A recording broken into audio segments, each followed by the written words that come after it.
Assalamualaikum warahmatullahi wabarakatuh. Selamat pagi teman-teman dan selamat siang, salam sejahtera buat kita semua. Di sini saya akan menjelaskan mengenai manajemen keuangan internasional. Sebelumnya perkenalkan dulu dengan saya Atika Triadrianti. Sekarang saya sebagai accounting student di sebuah Smart University. Nah, saya itu punya interest di bidang accounting, tax, finance, and digital marketing. Nah, di sini saya akan bahas mengenai UMKM Indonesia itu menuju perusahaan multinasional. Nah, berdasarkan data yang saya dapat, data per Maret tahun 2021, gross domestic bruto Indonesia itu didominasi oleh produk UMKM sebesar 61%. Angka ini tentu sangat besar bagi penyumbang GDP Indonesia pada tahun 2021. Nah, di sini saya mengambil masalah bagaimana jika UMKM itu dia go global, sehingga dia lebih bisa memberikan dampak yang lebih signifikan terhadap perekonomian Indonesia dan memberikan dampak yang lebih banyak kepada lapangan pekerjaan dan perekonomian Indonesia secara keseluruhan. Hal pertama yang bisa kita lakukan adalah start with why. Kenapa sih UMKM itu mereka harus go global atau menjadi perusahaan multinasional? Nah, di sini menurut Sadono ada beberapa manfaat dari perdagangan internasional. Pertama, itu adalah memperoleh barang yang tidak diproduksi di negara sendiri. Misalkan, jika kita ingin memproduksi pakaian, tentu kita memerlukan bahan baku kapas dan lain sebagainya. Nah, dengan melakukan perdagangan internasional, kita bisa mendapatkan bahan-bahan atau hal-hal yang kita perlukan yang tidak bisa diproduksi di negara sendiri, tentunya dengan harga yang lebih murah untuk mengurangi kos yang ada. Kedua, manfaat dari perdagangan internasional itu adalah memperoleh keuntungan dari spesialisasi. Misalkan, jika kita bekerja sama dengan perusahaan dari Jerman atau dari Jepang, kita akan mendapatkan transfer teknologi dari mereka. Dan jika kita bekerja sama dengan perusahaan dengan negara-negara dengan tingkat UMR yang lebih rendah, itu juga akan spesialisasi dari negara tersebut dengan memberikan dampak yang cukup bagi perusahaan kita. Nah, manfaat yang ketiga itu adalah memperluas pasar dan menambah keuntungan. Artinya di sini, jika kita melakukan perdagangan internasional, itu kita bisa memperluas pasar dan menambah keuntungan kita, sehingga segmentasi pasar kita tidak hanya di Indonesia, tetapi juga bisa ke luar negeri. Yang terakhir itu adalah transfer teknologi modern. Misalkan di negara A itu sudah menggunakan teknologi yang bisa membuat produksi menjadi lebih efektif dan efisien. Itu bisa kita transfer teknologinya sehingga kita juga bisa memanfaatkan hal tersebut untuk perusahaan kita. Nah, selain itu, ada juga faktor pendorong kenapa sih terjadinya perdagangan internasional. Nah, yang pertama itu adalah untuk memenuhi kebutuhan barang dan jasa dalam negeri. Jadi misalkan jika kita memerlukan barang-barang, tetapi barang-barang itu tidak ada di Indonesia, itu kita bisa melakukan perdagangan internasional sehingga kita bisa mendapatkan barang-barang dan jasa dalam negeri.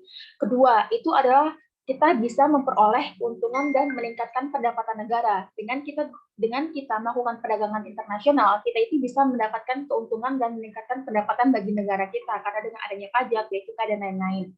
Ketiga, itu adanya perbedaan kemampuan penguasaan ilmu, pengetahuan, dan teknologi dalam mengelola sumber daya ekonomi. Artinya, jika kita melakukan perdagangan internasional, kita bisa melakukan transfer ilmu, pengetahuan, baik teknologi, jadi itu bisa membuat kedua belah pihak mendapatkan impact yang positif. Keempat, itu adanya kelebihan produk dalam negeri, sehingga perlu pasar baru untuk menjual produk tersebut. Nah, di Indonesia kan banyak sekali perusahaan produk-produk UMKM. Nah, itu dia bisa membuat atau menambah pasar segmentasinya ke pasar internasional sehingga produk-produk yang ada dalam negeri itu bisa go internasional. Kelima, itu adanya perbedaan keadaan seperti misalkan ada sumber daya alam, iklim, tenaga kerja, budaya, dan jumlah penduduk yang menyebabkan adanya perbedaan hasil produksi dan adanya keterbatasan produksi. Dengan adanya perdagangan internasional, itu bisa membuat kita bisa mendapatkan hal-hal yang benefit untuk dua negara. Yang keenam itu adanya kesamaan secara terhadap suatu barang. Misalkan penduduk Indonesia kan mayoritasnya penduduk Muslim, mungkin kita bisa melakukan ekspor barang-barang muslimah itu ke negara-negara seperti Timur Tengah dan lain-lainnya. Ketujuh itu adanya keinginan membuka kerjasama, hubungan politik dan dukungan dari negara lain. Dengan kita melakukan perdagangan internasional, itu bisa membuat hubungan politik dan hubungan ekonomi antar dua negara itu menjadi lebih kuat dan stabil karena adanya ketergantungan antara satu sama lain dalam bidang ekonomi. Kedelapan, itu terjadinya era globalisasi sehingga tidak ada satu negara pun yang di dunia ini dapat hidup sendiri. Nah, karena adanya globalisasi itu bisa mempermudah adanya perdagangan internasional. Nah, di sini saya melihat ada beberapa problem yang bisa kita lihat dari UMKM di Indonesia. Pertama itu, bagaimana sih metode UMKM itu bisa menjadi perusahaan multinasional.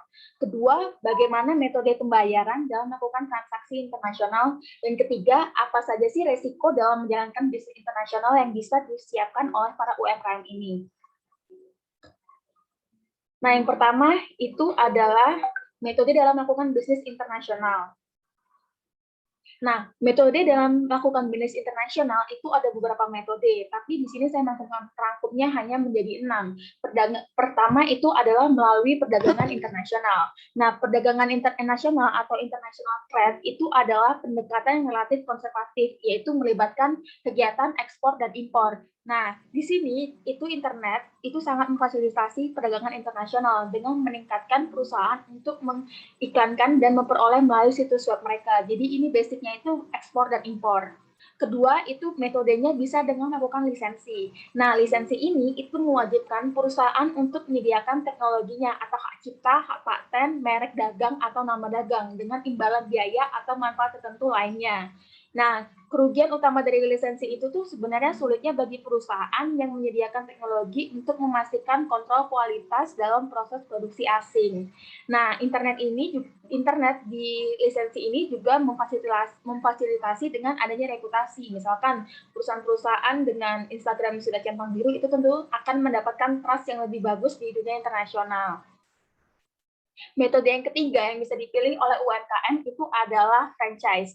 Nah, franchise itu udah sangat terkenal banget dengan misalkan franchise makanan dan lain-lain. Nah, franchise atau waralaba itu mewajibkan perusahaan untuk menyediakan strategi penjualan atau layanan khusus, bantuan dukungan, dan mungkin investasi awal dalam waralaba dengan imbalan biaya berkala. Nah, waralaba itu memungkinkan perusahaan untuk menembus pasar luar negeri tanpa investasi besar di luar negeri. Kita bisa ambil contoh misalkan seperti kalau kita tahu perusahaan kopi paling terkenal dunia kan ada Starbucks. Dia kan bisa nge-franchise perusahaannya ke seluruh dunia secara global. Nah, mungkin ini bisa diambil langkah untuk UMKM kita agar produk-produk UMKM kita itu bisa go internasional dengan cara franchise. Metode yang selanjutnya itu adalah joint venture. Nah, joint venture itu adalah usaha patungan untuk dimiliki dan dioperasikan bersama oleh 2 atau lebih dari perusahaan.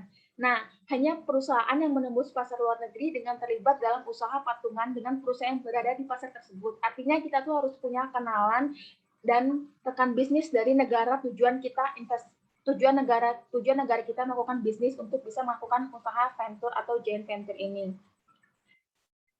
Metode yang selanjutnya itu adalah akuisisi perusahaan yang sudah ada.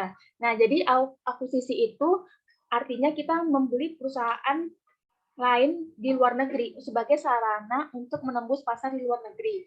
Nah, akuisisi ini memungkinkan perusahaan untuk memiliki kendali penuh atas bisnis asing mereka dan dengan cepat memperoleh sebagian besar pangsa pasar di luar negeri. Misalkan UMKM Indonesia itu ingin membuka pasar di Malaysia, mungkin mereka bisa mengakuisisi perusahaan apa yang sudah menjadi market leader di sana. Tetapi kelemahan dari akuisisi perusahaan itu adalah memerlukan dana yang sangat besar.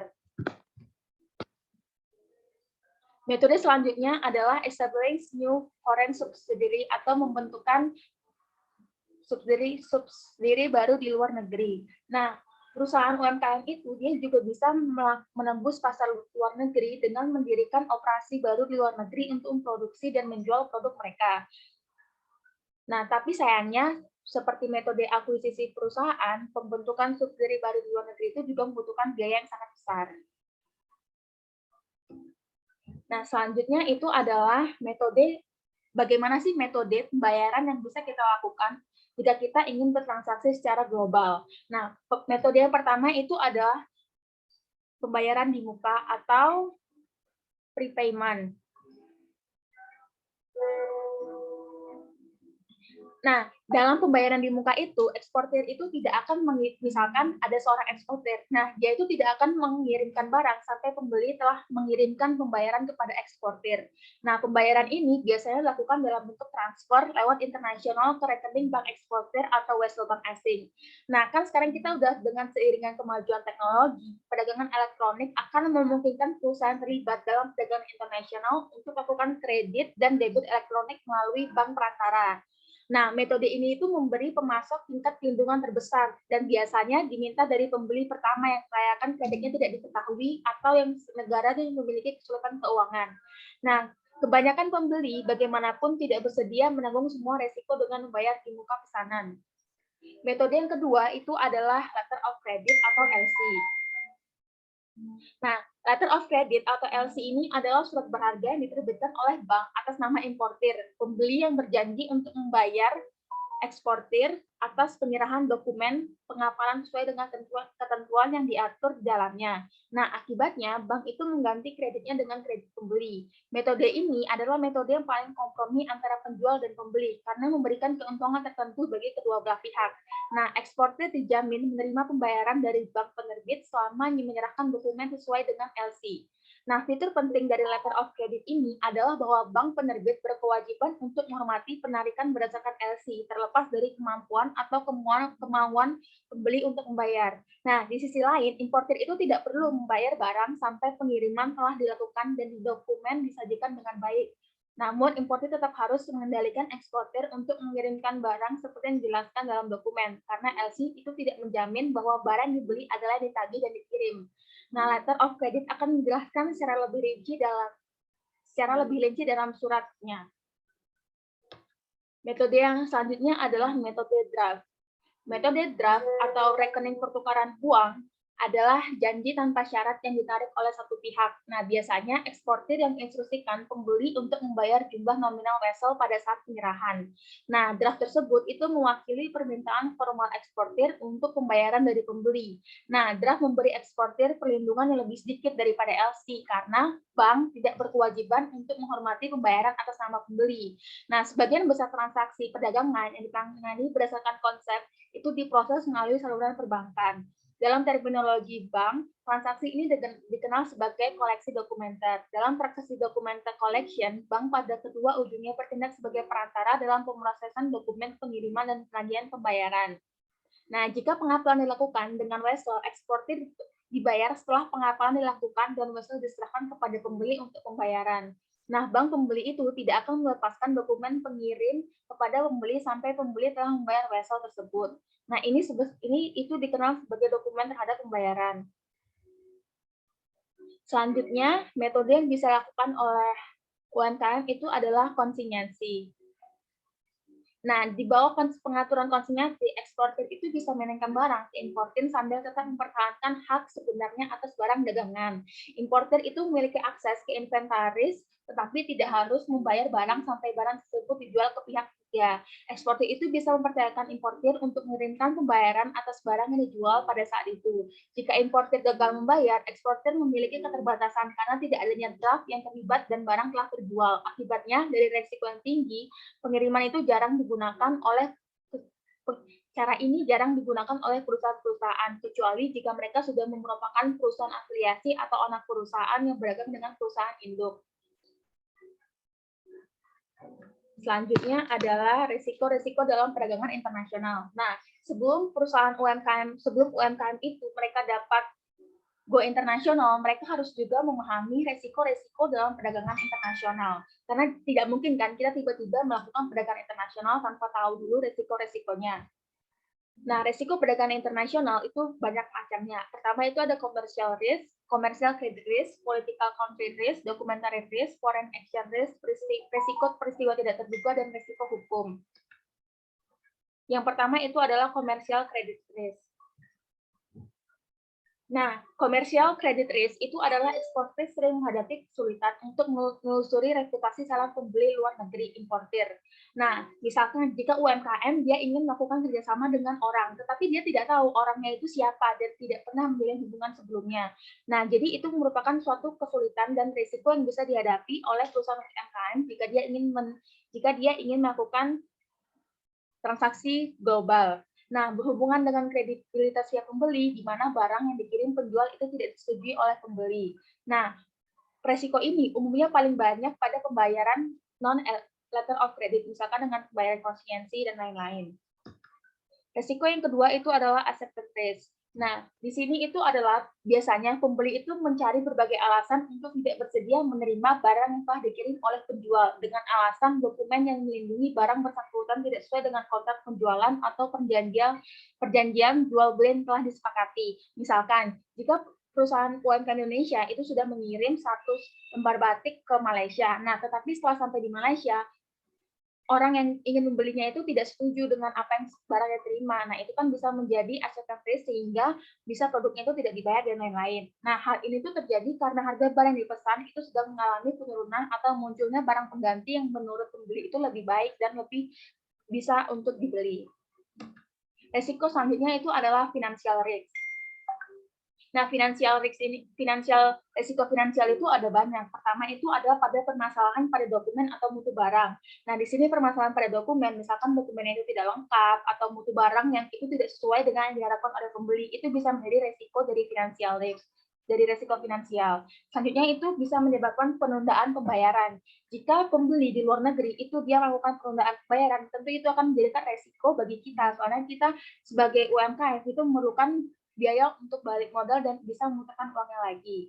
Risiko finansial lainnya itu adanya biaya tambahan akan muncul, seperti adanya biaya gudang, asuransi, dan adanya biaya kerusakan barang. Tentu hal ini menjadi pertimbangan yang sangat penting bagi UMKM karena biaya tambahan-tambahan seperti itu bisa membuat harganya menjadi lebih tinggi dan membuat pembeli di luar negeri itu mungkin tidak tertarik dengan barang yang kita jual. Nah, selanjutnya adalah resiko kurs akibat fluktuasi falas terhadap rupiah. Kan kita melakukan transaksi global dengan tentunya kita tidak hanya menggunakan mata uang rupiah. Nah, di sini terjadi resiko kurs jika permintaan terhadap dolar atau terhadap rupiah itu bisa naik turun. Jadi harga barang yang kita jual itu bisa naik dan turun.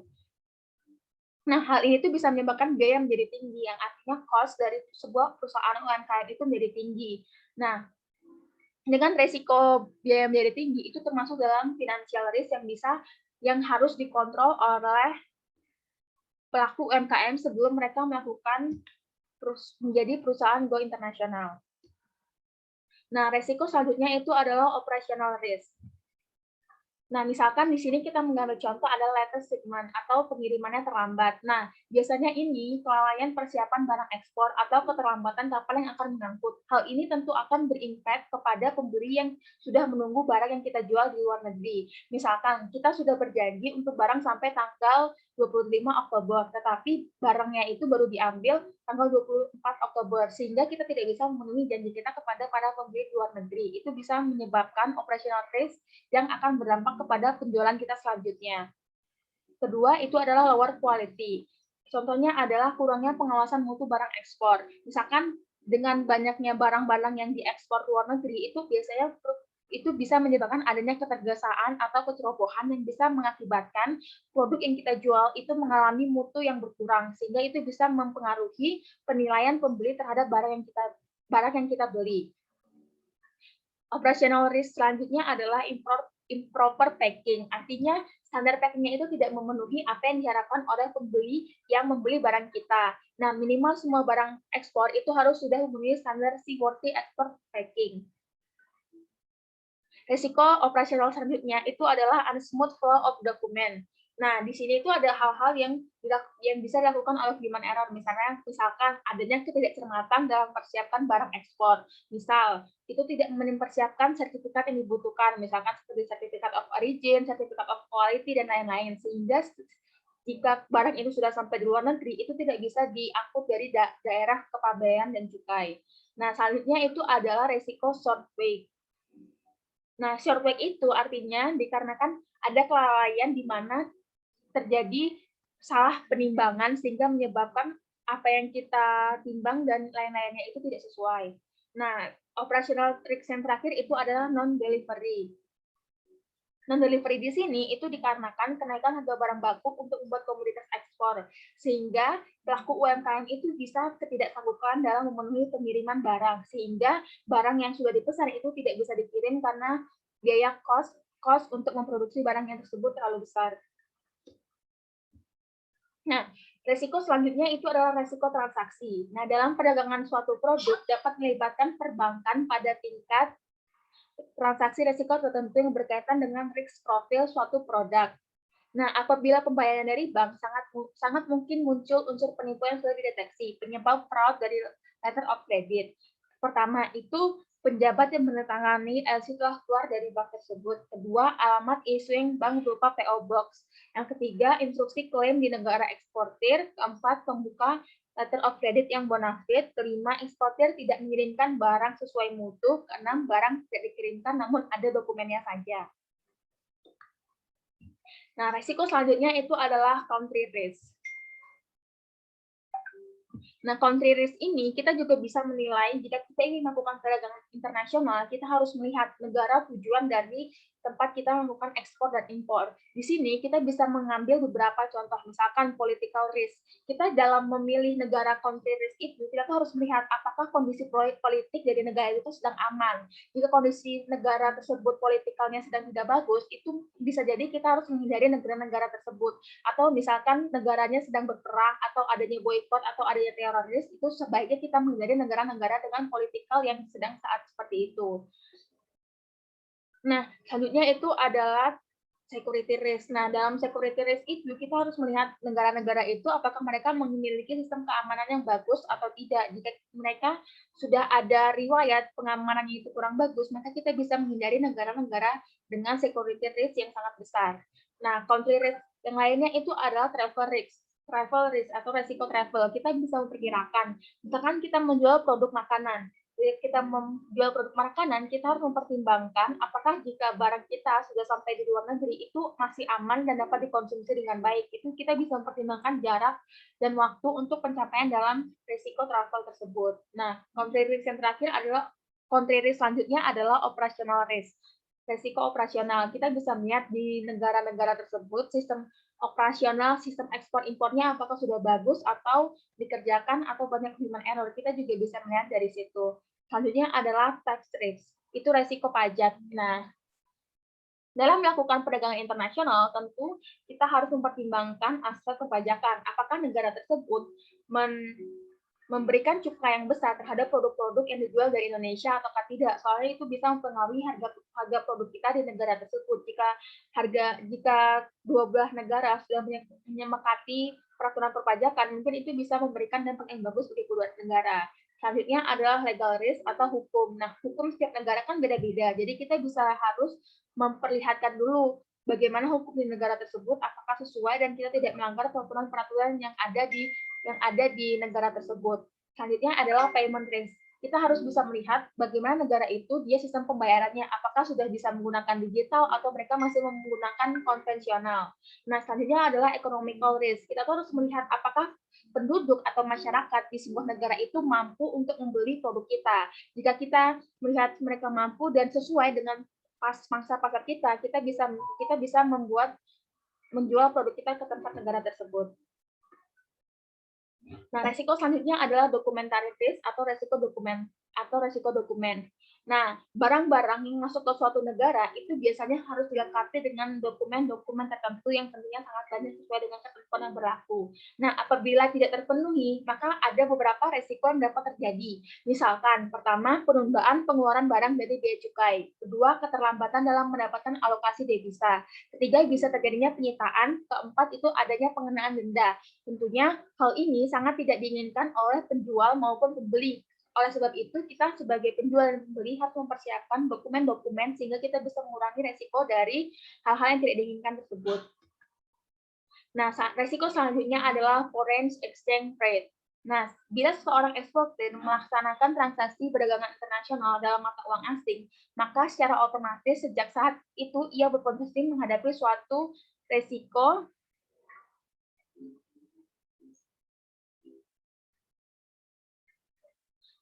suatu resiko kemungkinan terjadi kerugian karena perubahan falas.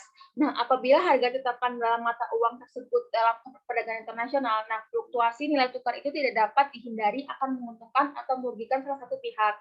Misalkan saat dolar itu sedang kuat, maka mungkin Indonesia bisa dirugikan. Tetapi jika dolar itu sedang lemah, mungkin Indonesia bisa diuntungkan dan lain sebagainya. Nah, resiko selanjutnya itu adalah resiko peristiwa tidak terduga. Misalkan adanya kebobokan, bencana alam, atau perang. Nah, resiko ini itu biasanya tidak bisa kita atur karena ini resikonya terjadi karena adanya peristiwa tidak terduga. Nah, resiko ini itu dapat mengubah biaya transportasi atau karena kenaikan harga bahan bakar kapal atau tutupnya jalur pelayaran ekonomi sehingga dapat memberikan kos yang lebih kepada pelaku UMKM. Selanjutnya itu adalah resiko transportasi. Nah, transaksi internasional itu kan menempuh jarak yang jauh karena melalui banyak samudra dan pulau. Nah, dan muatan yang sering berpindah tangan serta penyimpanan di gudang yang bertambah lama. Nah, resikonya yang bisa terjadi adalah resiko barang rusak, kehilangan, atau adanya pencurian. Nah, apabila barang rusak karena kesalahan pengangkut, maka tanggung jawab pengangkut sesuai dengan kontrak pengangkutan.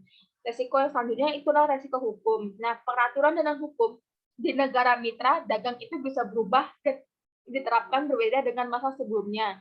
Misal, ada izin pabean tidak diperbolehkan, atau apabila ada sengketa menggunakan hukum asing, prosesnya itu lebih lama. Nah, jalan keluarnya itu dengan International Commercial Arbitration. Terima kasih. Baiklah teman-teman, sekian presentasi dari saya. Dengan begitu, UMKM Indonesia itu harus go global dengan adanya berbagai keuntungan yang bisa didapat. Jika teman-teman ada yang ingin bertanya, bisa langsung saja ya.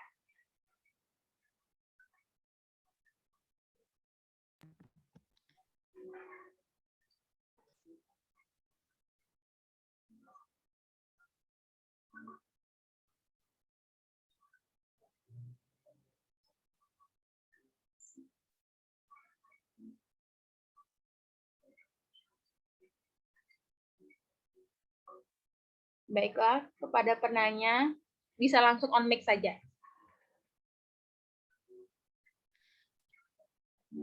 Ya, Mbak Tika, saya ingin bertanya. Sebelumnya, perkenalkan, saya Tia Permatulfa. Saya ingin bertanya, bagaimana upaya pemerintah itu dalam mendukung UMKM menjadi perusahaan.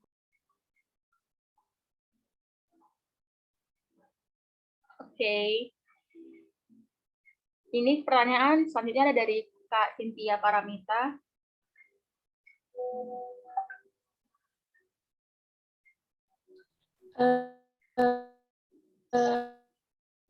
Iya, terima kasih atas kesempatan yang diberikan kepada saya untuk bertanya. Jadi di sini saya ingin menanyakan kepada narasumber, metode apa sih yang paling memungkinkan bagi UMKM yang ada di Indonesia itu dalam menjadi bisnis internasional? Baik, terima kasih atas pertanyaannya. Saya akan menjawab pertanyaan pertama dari Mbak Diah Permata dulu ya. Mbak Diah Permata menanyakan bagaimana sih upaya pemerintah mendukung UMKM menjadi perusahaan global. Nah, jadi pemerintah kita itu sudah melakukan banyak berbagai hal agar menunjang pedagang UMKM itu menuju perusahaan multinasional. Misalkan pemerintah itu sudah melakukan ada yang namanya program UMKM Go Digital. Itu yang mengartikan bahwa UMKM itu dibekali pengetahuan mengenai bagaimana mereka bisa melakukan ekspor impor ke luar negeri, dan itu sudah menjadi hal yang sangat baik bagi pengetahuan dasar bagi UMKM untuk menuju perusahaan multinasional. Nah, pemerintah juga mendukung UMKM menjadi perusahaan global itu dengan adanya memberikan berbagai banyak perlakuan khusus kepada UMKM, karena pemerintah kita itu sadar bahwa UMKM itu merupakan tonggak yang sangat besar kepada negara kita. Nah, pemerintah itu dalam upaya menjadi perusahaan global itu terus melakukan pembaruan dan terus melakukan dan menaikkan skill-skill yang bisa digunakan perusahaan UMKM untuk go digital. Begitu Mbak Diah yang upaya pemerintah. Selanjutnya adalah dari pertanyaan Mbak Cynthia Paramita. Bertanya, metode apa yang paling memungkinkan UMKM di Indonesia dalam menjadi bisnis internasional? Nah, di sini kan ada 6 metode yang bisa dipilih oleh UMKM. Jika menurut saya, itu metode yang paling bisa dilakukan oleh UMKM dengan mempertimbangkan segala resiko dan biaya yang diperlukan itu adalah perdagangan internasional melalui ekspor dan impor. Karena Hal-hal lain seperti lisensi, franchise, usaha patungan, OVCC, dan lainnya itu memerlukan modal yang lebih besar, yang memungkinkan UMKM itu belum sanggup. Nah, tetapi jika perdagangan internasional, itu UMKM sudah bisa melakukannya. Misalkan UMKM itu memproduksi kain, dia sudah bisa melakukan ekspor impor kainnya kepada perusahaan-perusahaan yang kepada negara-negara yang membutuhkan kain tersebut.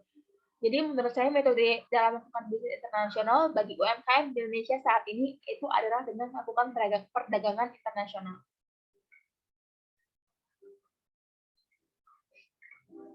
Baik, terima kasih. Sepertinya ini sudah sampai di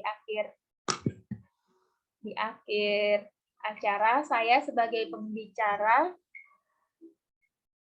ingin menyampaikan ucapan terima kasih kepada teman-teman yang sudah menghadiri webinar singkat ini. Apabila ada pertanyaan, bisa langsung chat saja saya. Sekian, saya tutup webinar ini. Assalamualaikum warahmatullahi wabarakatuh. Waalaikumsalam warahmatullahi wabarakatuh.